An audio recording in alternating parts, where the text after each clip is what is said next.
好来，乡亲啊，继续来看这个外交部甲国防安全研究院所举办的开达格兰论坛亚太安全对话早起来开幕，总统蔡英文嘛有去参加致辞。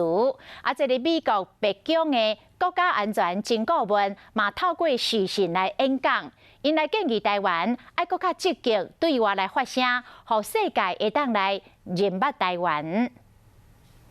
开达格兰论坛2020亚太安全对话，总统蔡英文嘛来参加。Her Excellency Madam President Tsai Ing-wen has arrived. 这是外交部和国防安全研究院共同举办的活动。今年的主题是疫情对亚太地区安全的冲击和影响，嘛讨论全球公卫安全和经济安全这议题。When we help ourselves, others will help us. This is also an important belief to maintain as we all face daunting security challenges in the Indo-Pacific region.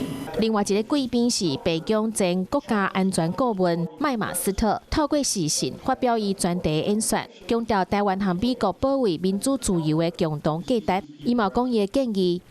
We should amplify Taiwan's voice in academic and research institutions. 中华民国空军广播为台湾北部空域高度7300公里，可以进入我可以，只要我非常安全，地球很脱离。